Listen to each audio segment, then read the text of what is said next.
Alhamdulillahi wassalatu wassalamu ala rasulillahi wa ala alihi wa sahbihi wa man wala amma ba'd. Saudaraku sekalian yang dirahmati Allah subhanahu wa ta'ala,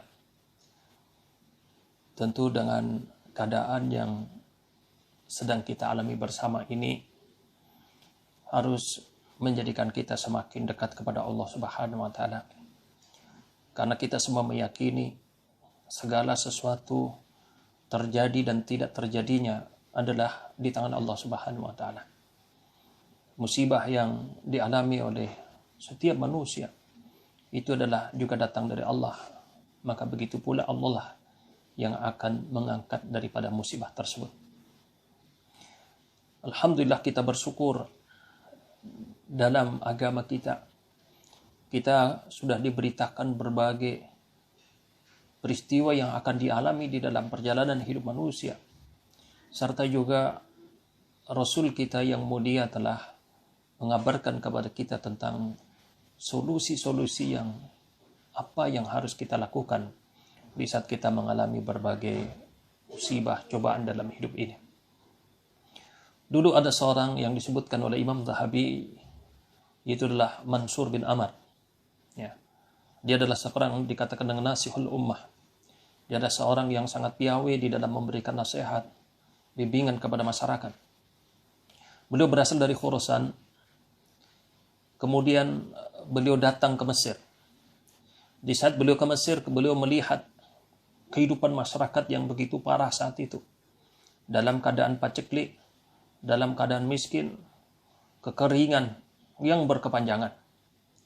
Sehingga beliau melihat bagaimana masyarakat Mesir di saat mereka menjalankan sholat Jumat, mereka menangis, mereka meratap, mereka bersujud sangat lama kepada Allah Subhanahu wa taala karena beratnya cobaan yang dihadapi oleh mereka. Maka melihat peristiwa ini, Mansur bin Amr kemudian dia berinisiatif. Dikumpulkanlah manusia di tanah lapang, kemudian diberikan nasihat kepada mereka. Dikatakan bahwasanya bersedekahlah kalian, karena tidak ada yang menjadikan kedudukan kalian lebih dekat dalam keadaan seperti ini kecuali kalian bersedekah kepada Allah Subhanahu wa taala. Maka segera kemudian beliau melepas bajunya, kemudian beliau menyerahkan kepada khalayak yang hadir saat itu, sehingga kemudian semua orang mereka berbondong-bondong, mereka mensedekahkan apa yang mereka miliki. Kaum wanita mensedekahkan cincin mereka, perhiasan mereka. Kaum laki-laki yang punya harta mereka sedekahkan. Sehingga kemudian terkumpullah sejumlah harta yang bisa dikumpulkan saat itu. Dan ternyata dengan izin Allah Subhanahu wa taala, terkumpulnya harta itu kemudian diiringi dengan turunnya rintik-rintik hujan sebagai sebuah tanda turunnya rahmat dari Allah Subhanahu wa taala. Kemudian dengan peristiwa inilah berakhir sebuah musim paceklik yang begitu panjang, yang dirasakan begitu berat bagi masyarakat ini.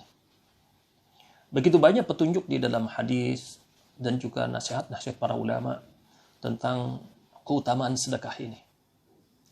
Di antaranya Nabi SAW beliau menyampaikan sedekah itu bisa menutup 70 bencana dan musibah yang akan datang. Bahkan di dalam riwayat dikatakan bahwa sedekah itu tidak bisa didahului dengan musibah petaka. Ya. Bahkan dalam hadis yang sahih Nabi SAW juga mengatakan sedekah itu bisa melindungi pelakunya dari kematian yang buruk. Ya. Maka saudaraku sekalian yang dirahmati Allah Subhanahu wa taala, mari bergabung bersama kami dalam gerakan tanggap darurat corona ini. Mari kita gabung bersama kami dengan gerakan berinfak 50.000 rupiah, ya, yang kita akan sumbangkan kepada saudara-saudara kita yang dalam keadaan kesusahan, yang mereka terkena dampak daripada peristiwa ini, sehingga kemudian mereka susah untuk makan, tidak tercukupinya kebutuhan hidup mereka. Ya, kita berharap dengan sedekah-sedekah ini mengetuk pintu Allah Subhanahu wa taala, sembari terus juga dengan doa-doa kita kepada Allah Subhanahu wa taala.